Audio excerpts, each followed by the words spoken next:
Alright guys, how's it going? So it's well, it's a little after 6, I know. 6:30. Just got done giving the cows another load. Just came down here to grab another load now for tomorrow. So I'm not filling it obviously right to the top because they're filling the whole box, because that would be too much hay. You know, the cows would probably eat it all within minutes, but so it's a learning curve with this setup compared to the pickup, because I had it figured out with the pickup. This is a little bit different. So I think they're getting the same amount as they always have. But we're down to our last 2 piles of hay, and then we're going to be done down here. So that's easily probably another 3 days. Yeah, probably another 3 days worth of feed down here. And then I got done underneath the bridge. So I was almost kind of wondering, do I have to cut more hay? But I don't know, because tonight they're talking we could get our first frost for the year, which I don't know. I guess it is what it is. I think it's a little early, but what do I know? I'm not a weather person. So, but when I watched a couple of videos on Facebook or whatever the hell it was, they said we could see our first frost at the end of September. So like September 20th or whatever, that's when we could see our first frost. But Canada, of course, there's not very much of Canada. It's literally just everything east of like where the border's at, or the state border, whatever you want to call it for here. But you know, over there in Canada, that's where they ended their frost advisory, because it goes more east. Ours doesn't officially start until tonight at 2 a.m. Well, it could get down to 32. I don't think that was not including the wind. So whatever there's going to be for wind, it could get down pretty much below freezing point, which is it's not very exciting. There's nothing you can do, obviously, but because if we get a frost now, it'll kill the grass, and then I don't know. I mean, whatever I do have left to cut, I don't know, because whatever I do have to cut is still down here in the woods. It's a little more open like this, obviously, but I think if you got a layer of trees around you, I don't know if the frost will affect you all that much compared to if you're out in the open. So I'm not really sure, but I don't really want to get a frost, because if we get a frost, then it's going to kill the grass, and then I don't know. You might get a week before you could. Well, they say to be done cutting hay by your first frost. If they're threatening frost, then you need to quit cutting hay. But I think I'm just going to keep going after, depending on what the grass does, because this isn't going to last, and it's still too early to be feeding hay bales, because the cows could be over the dike. But I still don't have a damn tractor, so I'm not really sure what's going on. But I figured, well, the young guy will call either me or Grandma and say he's coming with a tractor, but I don't know. So it is what it is, unfortunately. But because really the only thing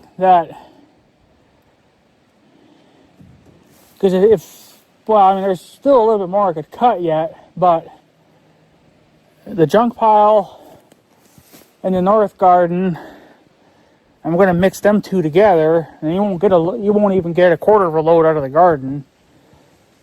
There's nothing there. It'll give you maybe a full pitchfork But that's why I'm going to mix it in with everything down there, because I think down there in the junk pile, I should get at least 1 or 2 loads, which isn't much, but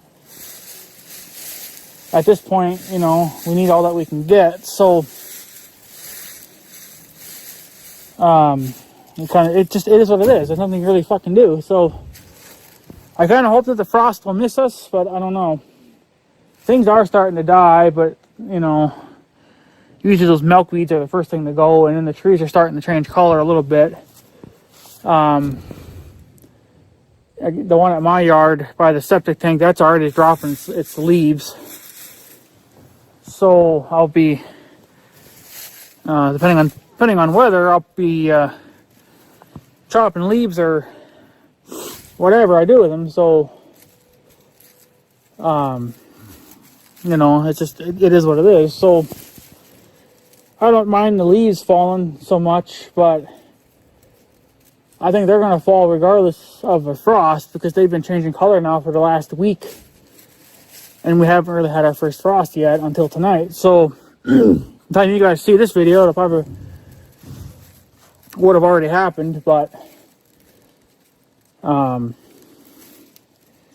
it's just, you know, what do you do, you know? Because I got to cut a lot more hay yet. I mean, if the young guy would get down here with a fucking tractor, I could be moving bales. And then, get that square field done, and then the cows can go over, and then they can eat that. I think they'll eat it regardless if it's dead or not. So, regardless if it gets a frost on it, I think they'll still eat it, because it'll be the same as eating a damn round bale. So, it'll just be way fresher than even a round bale. So, but what do you do? So, but it is what it is, you know. There's not much you can do about it.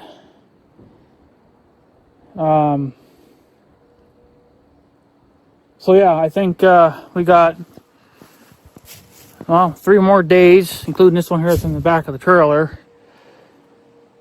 And then I think underneath the bridge there's probably at least a week's worth there. I think. I haven't really been tracking. Every year it might be a little bit different, obviously, but I think each section there I've been cutting has been at least about a week's worth of food. So, of course, now if you were to, you know, feed it all at once, well then it would disappear pretty quick. But I'm not doing that, and we don't have a hay ring. Even what we're doing now is getting kind of risky, because the cows are getting they're not getting, I don't want to say aggressive, but they're just, either they're really happy to see me or they're just that hungry, but they're not really giving me a chance to unload it before they're starting to eat it, you know. So, but if I had a hay ring, well, it'd be safer if I had a hay ring, because when I'm down here at ground level, you know, and I'm forking this shit out onto the ground, the cows walk past me and they're literally a foot from me. And sometimes they get a little excited, you know. And that's all I need to be, is fucking kicked by a cow. So I don't really need that, but it's just, you know, it is what it is, right? So, but if you had a hay ring, I could back up to it and then stand in the box, and then I'd be safer. So I'd be a little higher up, so they wouldn't be able to kick me. But I don't know. So I don't know, you know. So starting not much you can do. The young guy offered to give us a hay ring, a used one, because he's switching over to those, I think they're square, but they're made out of square tubing too. So, but he says that he gets them up in Canada, so they're a little more money, obviously, but they're heavier built, and it's made with square tubing. I imagine the wall thickness is pretty thick compared to our hay ring that we had. The wall thickness was so thin that, you know, I mean, it hung on for at least a good 4 or 5 years, but you know, those things freeze to the ground, and then you got to bust them out with the tractor, because you're not going to do it by hand. And That's how he messed up the old one, because it ripped it right in half because the tractor was too powerful and hay ring couldn't stay together. So, but there's not much you can really do about that. So my uncle is he is thinking about ordering a new hay ring. It'll probably be the same cheap bastard that we've always had, but it's better than nothing. So he's just, I guess, waiting for, see what the young guy's got, what he's gonna do. But I don't know. What do you do, you know? So, but I don't know. There's still a little more hay here I could cut, but there's still a big log laying in there. My uncle did come down here the other day and he pushed one log into the pond, but of course he decided to go into the pond as well. He didn't have to push that stinking far in there because I ain't going that far in there ever anyway, but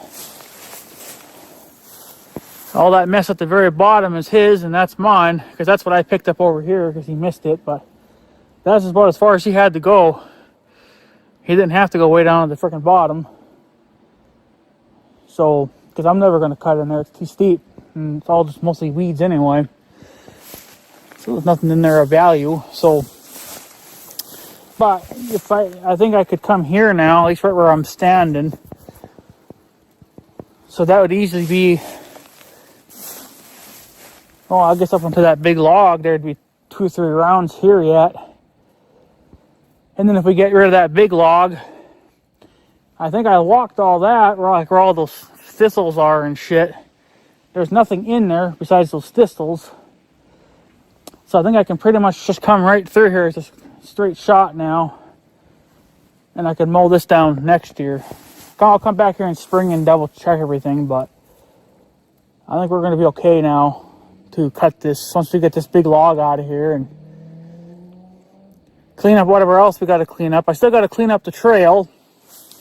There's a tree that fell down on the trail. I cut that up a few days ago. I just haven't gotten around to cleaning it. This has been so freaking cold and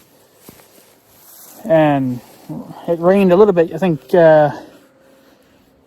yesterday, I think it was, or the day before. I don't remember. We had a light shower come through. You know, but it didn't hurt the hay anyway. The hay, it still feels slightly. It's better now than it was yesterday. But some areas you can still feel a tiny bit of moisture. But if you baled it, you'd be all right. So this hay still smells pretty good yet. So I think the cows, cows like it. They're eating it. They're not complaining. They're happy to see it. So. But you can see a lot of the garbage hay that got left behind. I just didn't cut it worth a shit. So what do you do? So yeah, I think back there I could have probably easily made another round or 2. Again, I don't know what's back there. At least we know right here it's safe. So hopefully this will will rot down a little better next or over the winter months and then be easier to cut next year.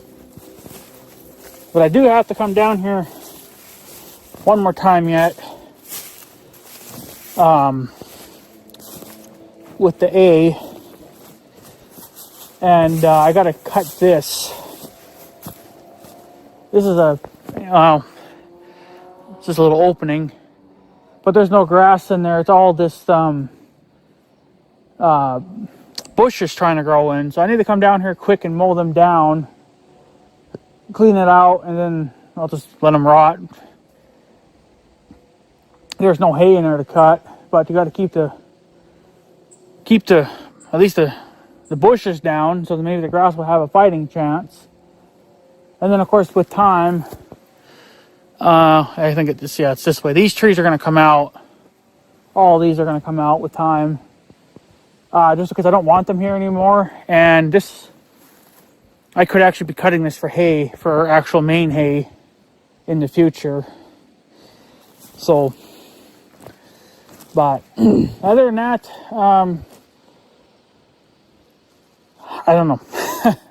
I'm a little bit worried about the frost. I hope the frost holds off at least for a couple more weeks. It'd be nice, because I still got more hay I want to cut yet, because I think I'm going to need it, because I don't even know if we're going to get a tractor here this quick. If we get a tractor here within the next couple of days, then maybe we'll be okay. As long as I don't have a tractor here and I'm not moving bales, I got to keep cutting hay to feed the cows, because I don't want to be giving them freaking round bales. So, but what are you going to do? But yeah, at least it looks a little nicer now. Looks like every day it gets a little nicer. You know, because the green grass is cut away now, and brown stuff's browning up even more now. So, but anyways, I've tried to make this video quick, because I don't want to be out here forever anyway. But it's probably not going to happen anytime soon. But I kind of, oh look, a deer. Kind of would like it to happen. There's a deer. Right, yeah, right there. There's a round baler going for sale. It's not too far from here. It's probably it'd be a 30-minute drive if you're doing the speed limit, but since a baler's top speed is probably 25 miles an hour, that's about as fast as you're going, so it'll probably be about a 45-minute drive. But there's a John Deere round baler going for sale not too far from here. They want $7,400 for it.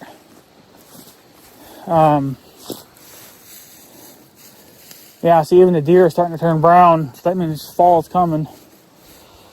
But yeah, it's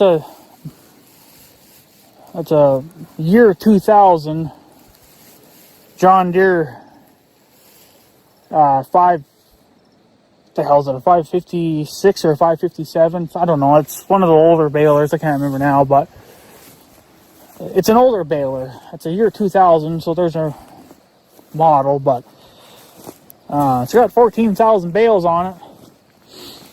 But I think that's fine for us, because if you think about it, most balers can run up to about 30,000 bales, and you'll still be okay. But on a good year, we could make maybe 190. You know, this year we only made 131, but every year is going to be a little bit different. But I think if you did the basic math, anywhere between 60 to 100 and 190, we'll just round it off to 190, because I don't think we'll ever top that unless you fertilize. And I think if you did that math for at least 10 years, I don't think you'd be putting on that many bales. Because it's just, we're not making that much for hay. So, but yeah, I kind of wish I had the money, because I would have jumped on that baler right now. A little bit of hay left behind here. Huh.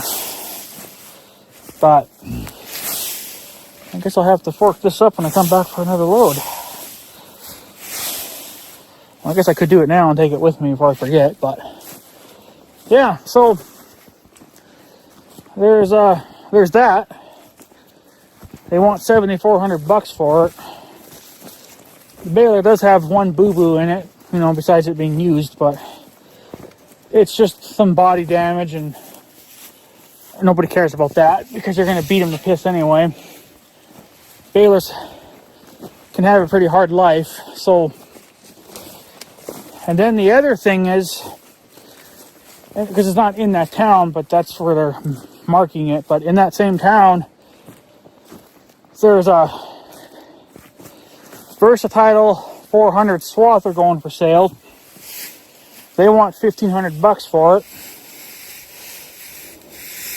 And, well, I wouldn't mind having that too.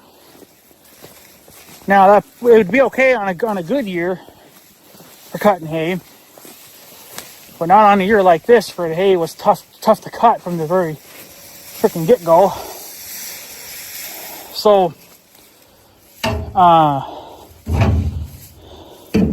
But the reasons why I want to jump on it, one is because, yeah, we do need our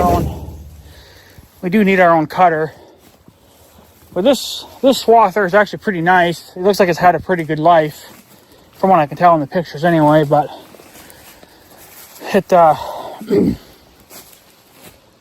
it's got a cab on it. Not only that, it's got an air-conditioned cab.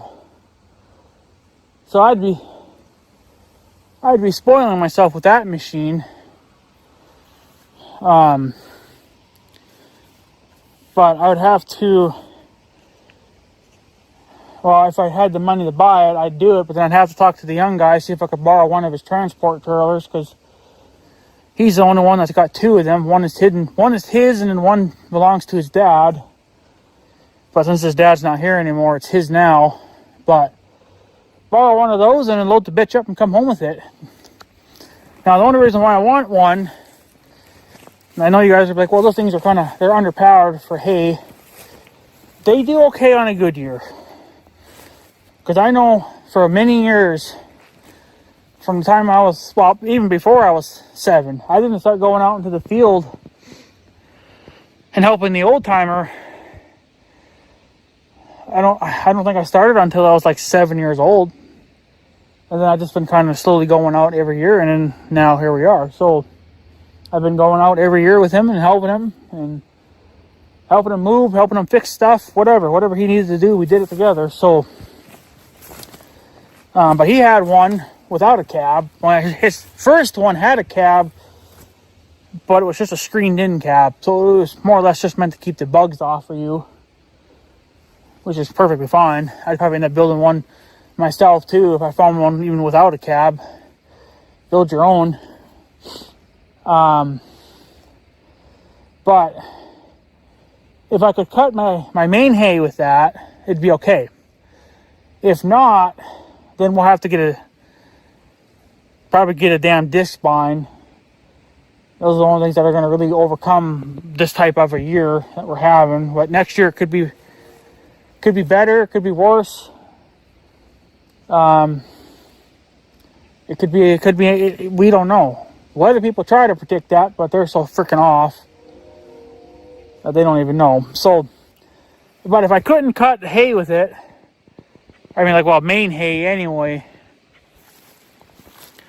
down here under the bridge, at the junk pile, the trail, and the north garden, that's what I would use it on, to cut hay. Because at least down here, or let me rephrase that, even if you're using that machine, at least you're still windrowing it.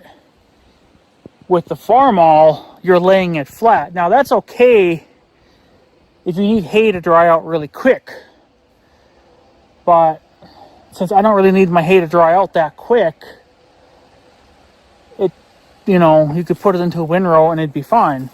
So I'm not too concerned about it, being that way, right? So putting it into a windrow would just be more convenient and easier to load, and I wouldn't have to bring a rake down here to rake it into a windrow. Not that I don't mind doing that, it's just that it's one more step and whatever else, right? But I don't know, it'd be nice to have it, I guess, but whenever you want something, you don't have the money for it, right? That's how it always goes. And then when you have the money, then you can't find nothing. I mean, I got lucky to find a Tahoe, obviously, but that's obviously wasn't really meant to be. Wasn't my dream vehicle, obviously. It's a good going to town rig, but it's not really a good. It's not a pickup truck like I wanted, but this has ended up becoming my work truck. But I think it's going to end up being my work truck now, because if I get another one, a newer Tahoe, or even like a GMC or something like that, it's still going to be a Blazer like that, but just newer, that one's going to become my work truck, and I'm not going to care about it then. Hit a pothole, whatever, smash the fender, whatever. I'm not going to care about it because it'll be my work truck. So right now this thing does both. It's a work truck and my going to town rig. Now I could switch. Now if I had a Big Red, Big Red would be doing more than what this. I mean, Big Red could pull that green trailer easy with a full load of hay on it, because the hay weighs nothing. So Big Red would be pulling that trailer, and that'd be my work truck for the most part. Some things I'll have to use the Blazer, but sometimes it's nice to have Big Red. And then to herd cattle, you know, Big Red's really good for that. So we're going to try to get Big Red back up and running too here in the next couple of years, or another year, hopefully. We can get that back up and running. Same with the 1586 and whatever else. But I'm not going to hold my breath to any of this equipment being around for another, because you're talking at least another, well, it'd be at least another year or two before I can really think about investing money into another piece of equipment. And that's the problem with, because that baler's, I mean, it's an ugly baler. It's not the prettiest baler, but it's only got 14,000 bales on it. And it would do for me. I think the price is reasonable. You know, like, I don't think he's asking too much for that.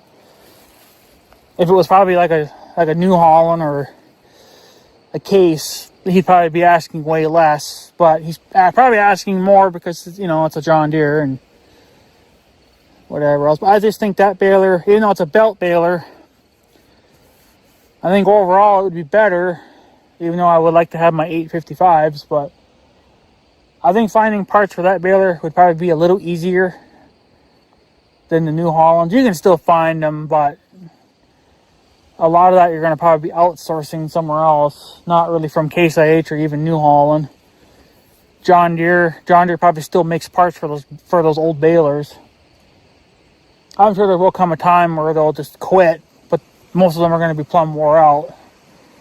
And it'll be the same way with those old 855s. Like, eventually you're going to run out of those balers because they're all getting wore out. And any good ones that are remaining, they get bought up immediately, and then they get ran for another 30,000 bales or whatever, and then they're plumb wore out. And then there you are buying another junky baler, you know, like you're buying somebody else's mess. So, of course, who knows what good condition the John Deere balers, and that thing could be a pile of piss too, right? But I don't know. It looks like it's had a pretty good life, so. But yeah, that and the swather, I think they'd be both good investments, even though they're very outdated technology, especially the swather. But you're not going to really get a swather for cheap anymore, you know. Like, if you want something newer, you know, at least with air conditioning and stuff, you're forking out at least 10 grand.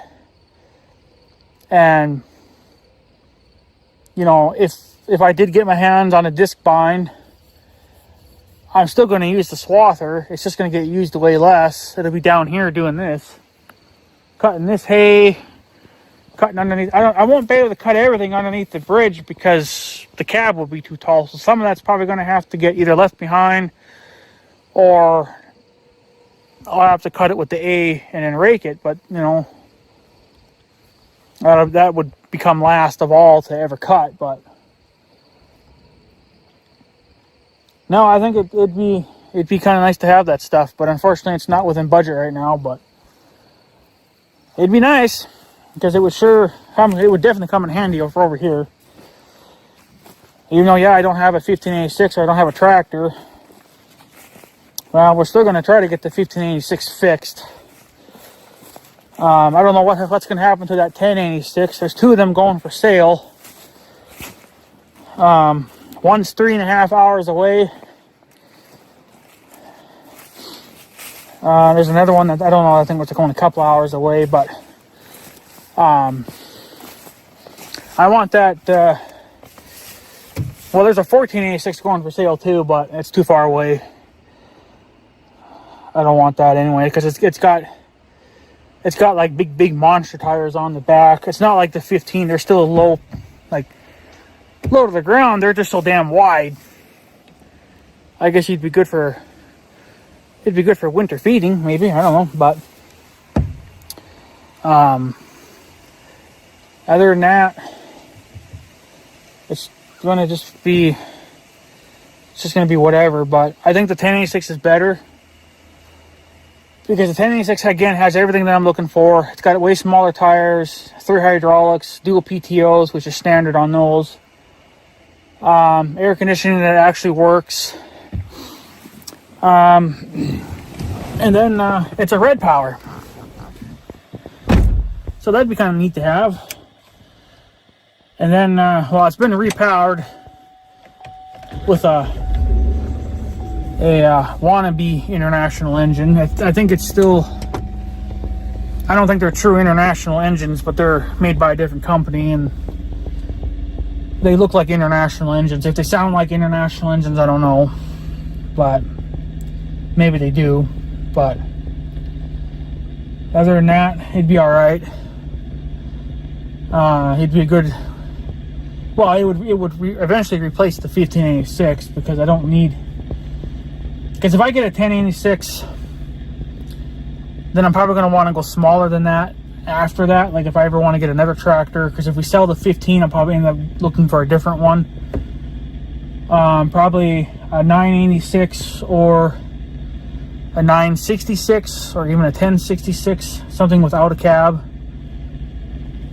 So, you know, but I know that 1086 has been for sale, I guess, for over a year now. I didn't even know it, but I don't know. Maybe nobody's interested in it, but they want $15,900 for it. So, again, might be worth it, but again, who's going to go get it? Because it's 3.5 hours away. It's 3.5 hours away from here. And I don't know if the young guy would have the time or if he would even have a trailer to do it. I know he's got a semi-truck that'll handle it, but I don't think he's going to have a trailer that can handle it. Because I think he would technically need a low boy, and I don't think he owns one of them. He probably could rent one, I suppose, for the day, but then you got to go up to the cities and see if we can rent one, you know, and that's probably $1,000 there for a day just to rent a low boy. So, but I guess you got to do what you got to do. If you determine to want something, you got to pay a lot of money for it. So, but we got the 1586, so it'd be cheaper just to fix that damn thing and run it for a few more years. You know, I think it's been see, when did I buy the 1586? 2016, I think it was 2015, 2016. I think it's been 10 years now, or at least 9 years, because I had a Facebook memory thing pop up saying, oh, this was taken back on so and so 9 years ago, which theirs is probably a little off, so I think it's more like 10 years. But can you fucking believe I've owned a tractor for that long? Of course, now I've lived in my house longer, but it's crazy. It's crazy to think that I've owned equipment that long already. So, of course, now it's been broke down for the last 2 or 3 years, but you're still technically the owner of it. So, but it's mind-blowing. So, but I don't know. But yeah, I wouldn't mind getting my hands on that swather and the baler for now. That'd be kind of cool. But I got a feeling that swather and stuff's gonna go before I can get to it. I don't know. Because over winter I want to save up money for new tires for the Blazer. That's gonna probably be at least $1,000. But I don't know if the swather's still gonna be there by the time I have money put away.